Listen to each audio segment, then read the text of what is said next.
Hello Kannadiga ಶರಣು ಶರಣಾರ್ಥಿ. DR tech Peter bro YouTube ಚಾನಲ್ಗೆ ಸ್ವಾಗತ.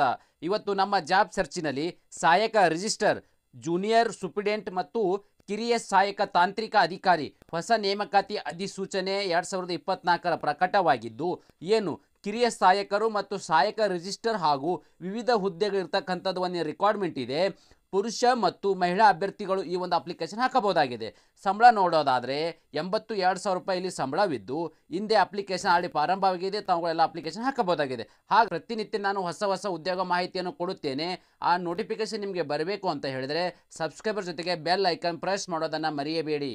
ಕಿರಿಯ ಸಹಾಯಕ ರಿಜಿಸ್ಟರ್ ಹಾಗೂ ವಿವಿಧ ಹುದ್ದೆಗಳು IIT Dharwad requirement 2024 complete notification ಬಗ್ಗೆ ನಾನು ಫುಲ್ ವಿವರವನ್ನು ಕೊಡ್ತಾ ಇರ್ತೇನೆ. ಈ ವಿಡಿಯೋ ಕೊನೆವರೆಗೂ ನೋಡಿ.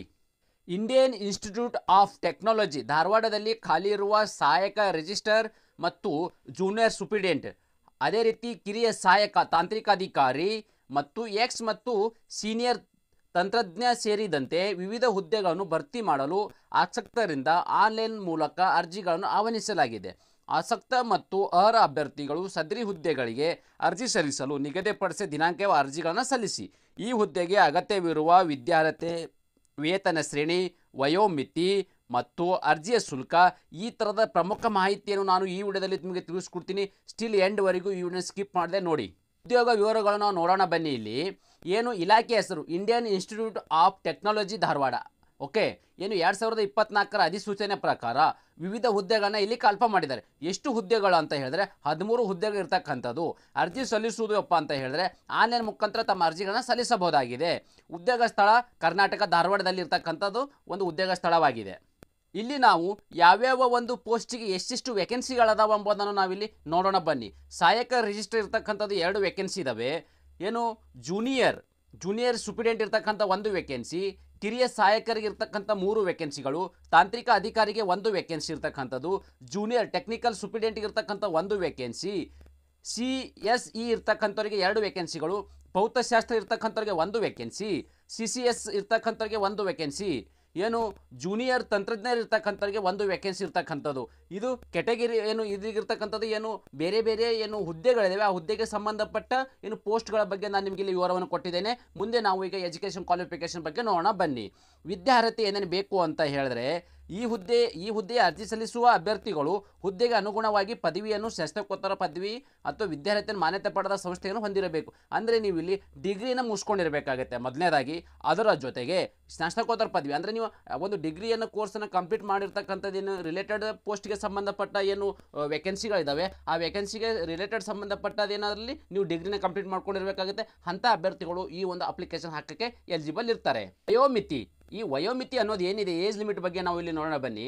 ಏನು ಗರಿಷ್ಠ 42 ವರ್ಷದ ಒಳಗಡೆ ಇರ್ತಕ್ಕಂಥ ಅಭ್ಯರ್ಥಿಗಳು ಈ ಒಂದು ಅಪ್ಲಿಕೇಶನ್ ಹಾಕಕ್ಕೆ ಎಲಿಜಿಬಲ್ ಇರ್ತಾರೆ.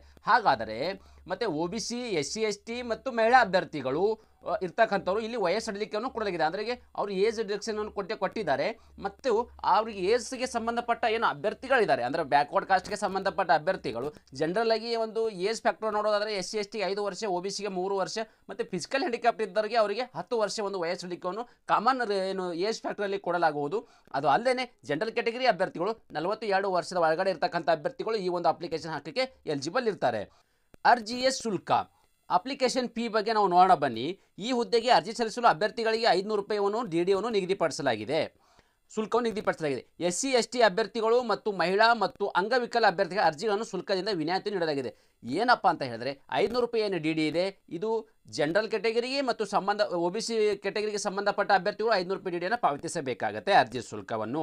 SC ST ಅಭ್ಯರ್ಥಿಗಳು ಮತ್ತು ಮಹಿಳಾ ಅಭ್ಯರ್ಥಿಗಳು ಅದರ ಜೊತೆಗೆ ಅಂಗವಿಕಲ ಅಭ್ಯರ್ಥಿಗಳು ಏನಾಗಿ ಇದ್ದಿದ್ರೆ ಅಂಥವರು ಈ ಒಂದು ಅರ್ಜಿ ಶುಲ್ಕದಿಂದ ಅವರಿಗೆ ವಿನಾಯಿತಿಯನ್ನು ನೀಡಲಾಗಿದೆ. ಅಂದರೆ ಅವರಿಗೆ ಈ ಒಂದು ಅರ್ಜಿ ಶುಲ್ಕವನ್ನು ಅವರು ಪಾವತಿಸದ ಅವಶ್ಯಕತೆಯಲ್ಲಿ ಇರುವುದಿಲ್ಲ. ಸೆಲೆಕ್ಷನ್ ಪ್ರೊಸೆಸ್, ಇದು ಹೇಗೆ ಒಂದು ಸೆಲೆಕ್ಷನ್ ಪ್ರಕ್ರಿಯೆ ನಡೀತದೆ ಅಪ್ಪ ಅಂತ ಹೇಳಿದ್ರೆ, ಇದು ಡೈರೆಕ್ಟ್ ರಿಕ್ವೈರ್ಮೆಂಟ್ ಇರುತ್ತೆ. ಡೈರೆಕ್ಟ್ ರಿಕ್ವೈರ್ಮೆಂಟ್ ಜೊತೆಗೆ ನಿಮಗೆ ಪೇ ಸ್ಕೇಲ್ ಬಗ್ಗೆ ನಿಮಗೆ ಆಲ್ರೆಡಿ ನಾನು ಹೇಳಿದ್ದೀನಿ. ಅದರ ಜೊತೆಗೆ ಇಲ್ಲಿ ಸೆಲೆಕ್ಷನ್ ಪ್ರೊಸೆಸ್ ಅಂದರೆ ಎಕ್ಸಾಮನ್ನು ಕಂಡಕ್ಟ್ ಮಾಡ್ತಾರೆ. ಎಕ್ಸಾಮನ್ನು ಹೇಗಪ್ಪ ಅಂತಂದರೆ ರಿಟರ್ನ್ ಟೆಸ್ಟ್ ಇರ್ತದೆ. ಆ ರಿಟರ್ನ್ ಎಕ್ಸಾಮಲ್ಲಿ ಪಾರ್ಟ್ 1 ಮತ್ತು ಪಾರ್ಟ್ 2 ಇರ್ತದೆ. ಪಾರ್ಟ್ 1 ಏನು ಪಾಸ್ ಆಗಿರ್ತಕ್ಕಂಥ ಅಭ್ಯರ್ಥಿಗಳನ್ನು ಸೆಕೆಂಡ್ ಪಾರ್ಟ್ 2ಗೆ ಇಲ್ಲಿ ಕನ್ಸಿಡರ್ ಮಾಡ್ತಾರೆ. ಆ ಸೆಕೆಂಡ್ ಪಾರ್ಟ್ 1 ಮತ್ತು ಪಾರ್ಟ್ 2 ಇಲ್ಲಿ ಕ್ವಾಲಿಫೈ ಆಗಿರ್ತಕ್ಕಂಥ ಅಭ್ಯರ್ಥಿಗಳನ್ನ ಏಜ್ ಫ್ಯಾಕ್ಟರ್ ಮತ್ತು ಕಾಸ್ಟ್ ವೈಸ್ ಇರ್ತಕ್ಕಂಥ ಅಭ್ಯರ್ಥಿಗಳನ್ನ ಫೈನಲ್ ಮೆರಿಟ್ ಆಧಾರದ ಮೇಲೆ ಇಲ್ಲಿ ಸೆಲೆಕ್ಷನನ್ನು ಕಂಪ್ಲೀಟ್ ಮಾಡಲಾಗುವುದು. ಪ್ರಮುಖ ದಿನಾಂಕಗಳ ಬಗ್ಗೆ ನೋಡೋಣ. ಅರ್ಜಿ ಸಲ್ಲಿಸಲು ಪ್ರಾರಂಭ ದಿನಾಂಕ 7 ಸೆಪ್ಟೆಂಬರ್ 2024 ಆಡಿ ಪ್ರಾರಂಭವಾಗಿದ್ದು, ಅರ್ಜಿ ಸಲ್ಲಿಸಲು ಕೊನೆಯ ದಿನಾಂಕ 29 ಸೆಪ್ಟೆಂಬರ್ 2024 ಇದು ಕೊನೆಯ ದಿನಾಂಕ ಒಳಗೆ ತಮ್ಮ ಅರ್ಜಿಗಳನ್ನು ಸಲ್ಲಿಸಬೇಕು. ಈ ಫುಲ್ ನೋಟಿಫಿಕೇಶನ್ ಬಗ್ಗೆ ನಾನು ನಿಮ್ಗೆ ಆಡಿ ವಿವರವನ್ನು ಕೊಟ್ಟಿದ್ದೀನಿ. ಏನು ಅರ್ಜಿ ಸಲ್ಲಿಸುವ ಏನು ಲಿಂಕ್ ಇದೆ ನನ್ನ ಟೆಲಿಗ್ರಾಮಲ್ಲಿ ಮತ್ತು ನನ್ನ ಯೂಟ್ಯೂಬ್ ಡಿಸ್ಕ್ರಿಪ್ಷನ್ ಬಾಕ್ಸ್ ಲಿಂಕನ್ನು ಕೊಟ್ಟಿರ್ತೀನಿ. ಆ ಲಿಂಕನ್ನು ಕ್ಲಿಕ್ ಮಾಡೋ ಮೂಲಕ ನೇರವಾಗಿ ತಮ್ಮ ಅಪ್ಲಿಕೇಶನ್ ಹಾಕಬಹುದು. ಇದೇ ರೀತಿ ನಾನು ಹೊಸ ಉದ್ಯೋಗ ಮಾಹಿತಿಯನ್ನು ಪ್ರತಿನಿತ್ಯ ಕೊಡ್ತಾ ಇರುತ್ತೇನೆ. ಆ ಕೊಟ್ಟಿರುವ ನೋಟಿಫಿಕೇಶನ್ ನಿಮ್ಗೆ ಬರಬೇಕು, ಮಾಹಿತಿ ನಿಮ್ಗೆ ಗೊತ್ತಾಗಬೇಕು ಅಂತ ಹೇಳಿದ್ರೆ ನಮ್ಮ ಯೂಟ್ಯೂಬ್ ಚಾನಲ್ಗೆ ಸಬ್ಸ್ಕ್ರೈಬರ್ ಜೊತೆಗೆ ಬೆಲ್ ಐಕನ್ ಪ್ರೆಸ್ ಮಾಡೋದನ್ನು ಮರೆಯಬೇಡಿ.